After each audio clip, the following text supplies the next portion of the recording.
Hello students, आज हम class 11th का हिस्ट्री का चैप्टर नंबर 9 औद्योगिक क्रांति पे हम चर्चा करेंगे। तो पिछले वाली वीडियो में मैंने जो है आपको लौह उद्योग और कोयला उद्योग के बारे में मैंने आपको बताया है। अब हम चलते हैं कपास की ओर। ठीक है,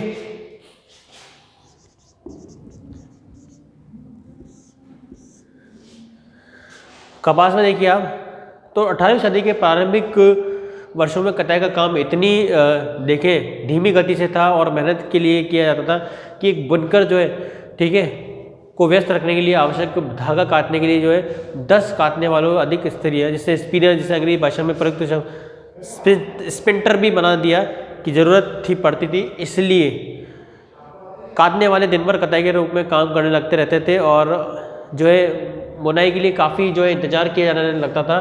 तो धीरे धीरे जो है अब देखिए आप कि उस समय जब कपड़ा बन रहा है इंग्लैंड के अंदर या भारत के अंदर, तो उस समय जो है मशीनों का, यंत्रों का इस्तेमाल नहीं किया जाता। तो एक कपड़े को बुनने के लिए या उसको आकार देने के लिए काफ़ी बुनकरों की इस्तेमाल जो है आवश्यकता पड़ती थी, स्त्रियों की आवश्यकता पड़ती थी। और जब जो है काफ़ी मेहनत के बाद, काफ़ी समय के बाद जो है हमें एक उत्तम किस्म का कपड़ा प्राप्त होता था। तो इसमें लगने वाला जो समय बहुत ज़्यादा अधिक था, बहुत ज़्यादा जो है मजदूरी करने वाले व्यक्तियों या स्त्रियों की आवश्यकताएँ पड़ती थी। तो अब इसमें काफ़ी समय जो है बर्बाद होने लगा। तो अब धीरे धीरे देखिए आप, लेकिन प्रौद्योगिकी क्षेत्र में जो है अनेक आविष्कार हो जाने के बाद जो कच्ची रुई को काट कर उसका धागा बनाने और उस धागे से कपड़ा बनाने की जो है खातिर बीच जो पहले का अंतर था वो खत्म करने में सफलता मिल गई। और अब क्या है, इस कार्य को अधिक कुशलतापूर्वक जो है किया जा रहा है। उत्पादन धीरे धीरे जो है अधिक हो रहा है और लागत भी जो है कम आ रही है। और बुनकरों के घरों में जो है घटकर फैक्ट्री में यानी कारखानों में जो है ये चला गया। यानी अब जो जितने जो बुनकर वो घर के अंदर काम कर रहे हैं, उससे कम बुनकर जो है अब फैक्ट्री में काम कर रहे हैं। अब लोगों ने घर पर बुनना या काटना जो है, कपास की कटाई जो है वो बंद कर दी। और धीरे धीरे जो है अब इंग्लैंड में जो है बुनाई का काम मशीनों में, कारखानों के अंदर होने लगा। ठीक है, पहले देखिए आप उड़न तुरी करके, ठीक है, फर्स्ट है उड़न तुरी करके, ठीक है। इसका आविष्कार कब हुआ था? 1704 से 1764। ये जो व्यक्ति है जॉन नाम के व्यक्ति ने इसका आविष्कार किया, जो कि कब था? 1704 से लेकर 1764 का इसका जीवन काल था। जॉन नाम के व्यक्ति ने जो इसका आविष्कार किया और उसने जो है देखिए 1733 में बनाए गए फ्लाइंग शटल लूम यानी उड़न तुरी करके का इस्तेमाल किया। यानी इस व्यक्ति ने जो है उड़न तुरी कब बनाई? 1733 के अंदर, यानी फ्लाइंग शटल। जॉन नाम के व्यक्ति ने जो है 1733 के अंदर जो फ्लाइंग शटल नाम का जो है करघा का आविष्कार कर दिया और इससे काफ़ी अधिक चौड़ा कपड़ा बनाया जाने लगा। पैंट और कताई की जो तत्कालीन रफ्तार, जितना धागा बनाते थे उससे कहीं ज़्यादा मात्रा में धागे की जरूरत होने लगी। तो इस जॉन ने जो है 1733 में जो है फ्लाइंग शटल का निर्माण करके, आविष्कार करके जो है क्रांति ला दी कपड़ा बुनने के अंदर। फिर देखिए आप जेम्स हरग्रीव्स, सेकेंड देखिए आप जेम्स हरग्रीव्स, ठीक है। कब था ये? 1720 से, ठीक है, 1720 से लेकर 1778 इसका समय है, ठीक है। तो इसने जो है 1765 के अंदर जो है इस जेम्स नाम के व्यक्ति हरग्रीव्स ने जो है स्पिनिंग जेनी एक मशीन बनाई जिस पर अकेला व्यक्ति एक साथ कई धागों को काट सकता है और बुनकरों की आवश्यकता से अधिक तेजी से रफ्तार धागा। तो इस व्यक्ति ने जो है स्पिनिंग जेनी मशीन का इस्तेमाल किया। यानी इस मशीन पर एक ही व्यक्ति बैठकर जो है काफ़ी अधिक धागे का निर्माण कर सकता है। स्पिनिंग जेनी का आविष्कार किया जेम्स हरग्रीव्स ने। फिर रिचर्ड आर्कराइट,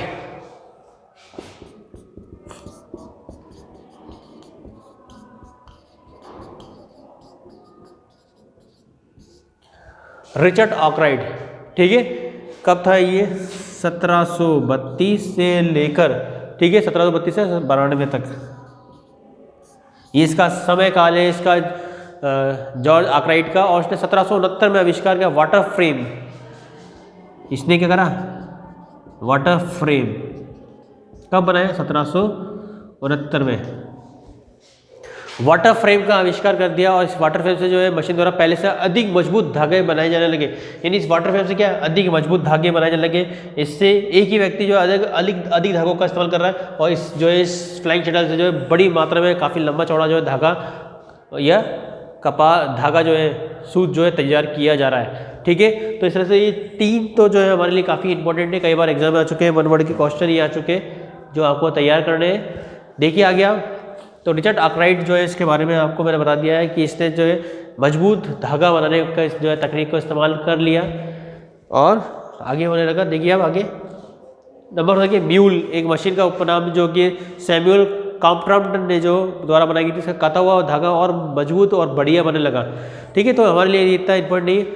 फिर देखिए आप ये 3 जो विशेष जो है ये क्या है इंपॉर्टेंट है हमारे लिए, कई बार एग्जाम में आ चुके हैं, 1 वर्ड के क्वेश्चन भी आ चुके हैं ये।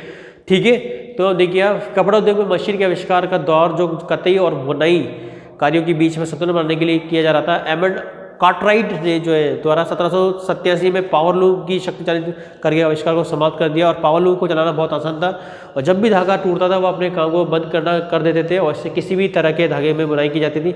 1830 के दशक में जो है ये कपड़ा जो उद्योग जो है नई नई मशीनों का इस्तेमाल होने लगा और इससे जो है कपड़ा उद्योग में, कपास उद्योग में जो है काफ़ी क्रांति ला दी। ठीक है, फ्लाइंग शटल के बाद में अब पावर लूम बन रहा है।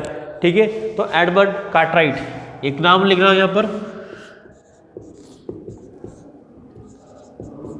कार्टराइट, इसने जो है पावर लूम का आविष्कार कर दिया। ठीक है, 1787 के अंदर, 1787 के अंदर ईस्वी में इसने जो है इसका आविष्कार कर दिया।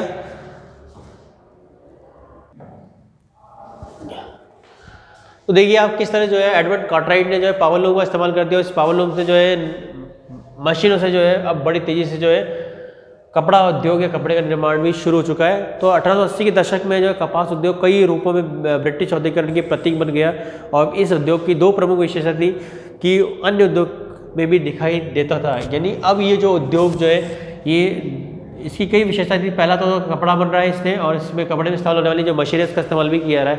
फिर देखिए कच्चे माल के रूप में आवश्यक कपास संपूर्ण रूप से आयात करना पड़ता था और फिर धीरे धीरे जो है उससे कपड़ा तैयार हो जाया करता था। तो हमने देखा किस तरह जो है इंग्लैंड के अंदर जो है औद्योगिक क्रांति की शुरुआत होने लगी और अधिकांश जो कपास जो है वो बाहर से आयात करवाया जाने लगा। तो इस तरह से हमने देखा है कि किस तरह जो है इसके अंदर उड़द तुनिक करघे का इस्तेमाल किया जाने लगा।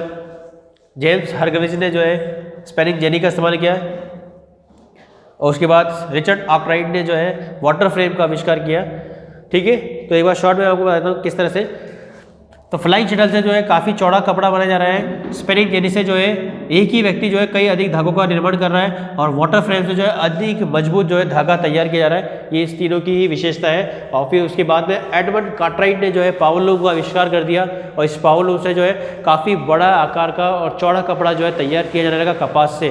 तो इस तरह से हमने देखा कि इंग्लैंड में औद्योगिक क्रांति जो है किस तरह जो है आगे बढ़ती गई, इसकी शुरुआत होती गई और धीरे धीरे जो है इंग्लैंड में जो है अब कपास औद्योगिक इकाई के रूप में सामने आने लगा और इस औद्योगिक इकाई के कारण जो है लोह उद्योग के बाद में कपास उद्योग ने जो है काफ़ी बड़ी जो है महारत हासिल कर ली इसके अंदर और धीरे धीरे जो है अब इंग्लैंड से जो है कपड़ा निर्यात होने लगा। कपास से निर्मित कपड़ा जो है निर्यात होने लगा क्योंकि इसका मूल्य काफ़ी अधिक था और ये काफ़ी जो है उन्नत किस्म का कपड़ा था और इसकी डिमांड जो पूरे विश्व में होने लगी। तो इस तरह से हमने देखा है कि किस तरह जो है एक कपास की जो है आवश्यकता जो है धीरे धीरे इंग्लैंड में उसकी खपत बढ़ने लगी और वो आगे की ओर अग्रसर होने लगा। तो अधिकांश भाग हम भारत निर्यात करते थे और उसका संपूर्ण प्रक्रिया के लिए इंग्लैंड के पास अपने उपनिवेश होना जरूरी था। ठीक है, और उस समय कपास का उपनिवेश वो था भारत।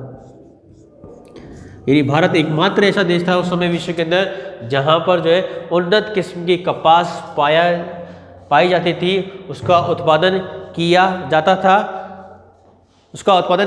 था जिससे वो आगे की ओर उसका इस्तेमाल भी किया जाने लगा।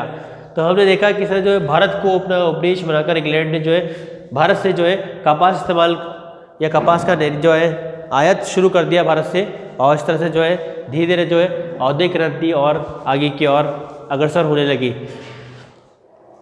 तो देखिए अब इसकी जो है डिमांड बढ़ गई कपास की। अब इंग्लैंड ने जो है इस आपूर्ति को पूरा करने के लिए जो है विश्व के अनेक देशों को जो है अपना उपनिवेश बनाया कपास के लिए। तो इस तरह से हमने देखा कि किस तरह जो है इंग्लैंड ने अपने औद्योगिक विकास के लिए जो है और देशों के जो है संसाधनों का उपभोग किया और उसको सबसे पहले उसने क्या करा, अपना उपनिवेश बनाया।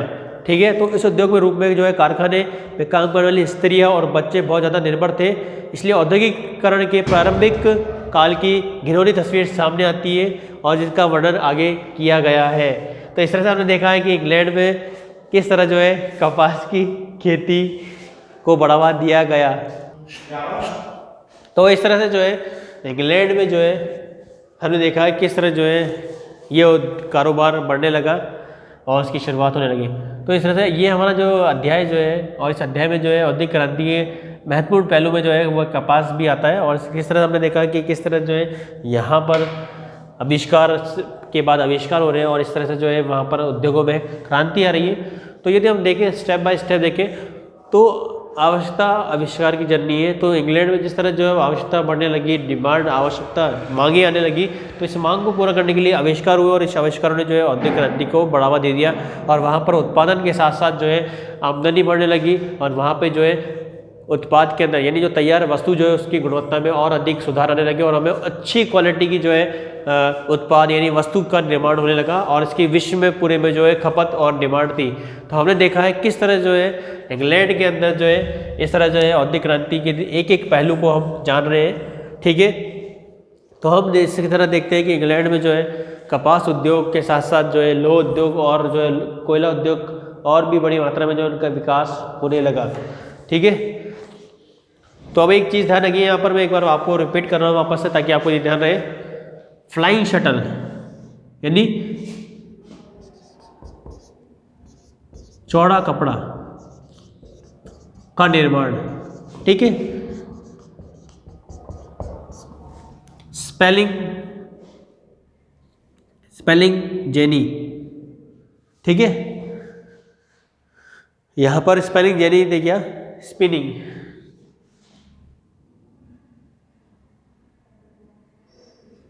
यहां पर इसमें क्या है, एक व्यक्ति द्वारा अधिक धागों का निर्माण।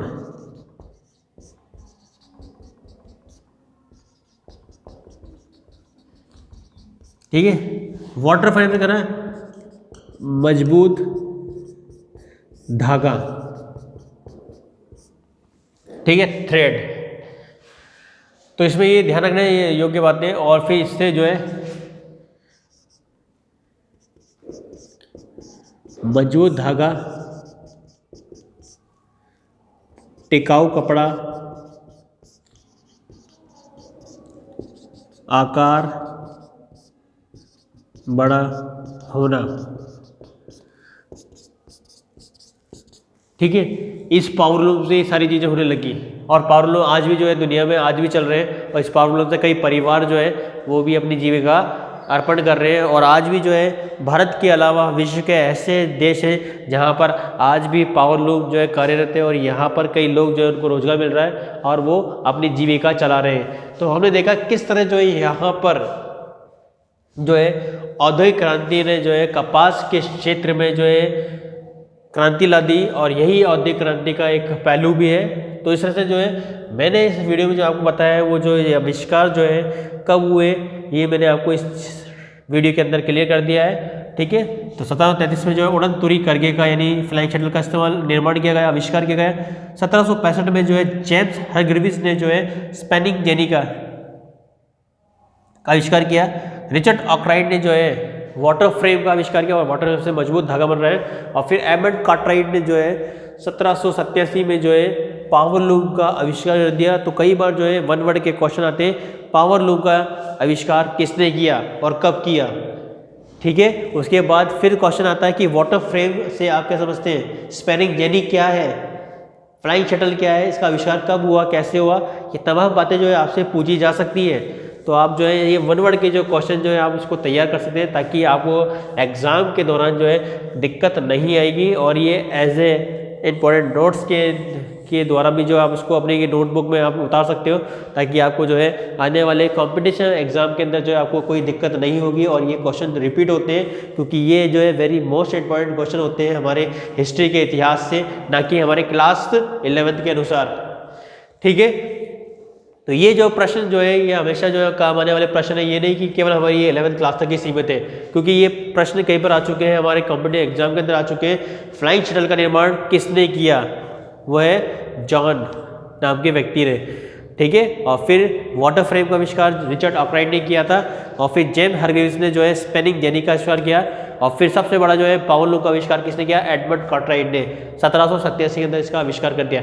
तो ये वेरी मोस्ट इंपॉर्टेंट क्वेश्चन है आपके लिए, होल लाइफ आपको ये याद रखना है, ताकि आपको कॉम्पिटिटिव एग्जाम में काफ़ी आपको मदद मिले और इसकी जो है आप स्टडी कर सके हो। तो इस तरह से मैंने जो है आपको इस वीडियो के अंदर जो है तमाम बातें मैंने आपको बताई है, तो आपको ये याद रखने योग्य बातें हैं। ठीक है, हर एक का मैंने आपको जो है इसका पहले मीनिंग बताया है। ठीक है, तो आज की वीडियो में इतना ही काफ़ी है।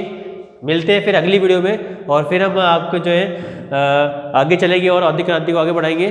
ठीक है, तो आज के लिए इतना काफ़ी है। सुनिए, धन्यवाद, थैंक यू।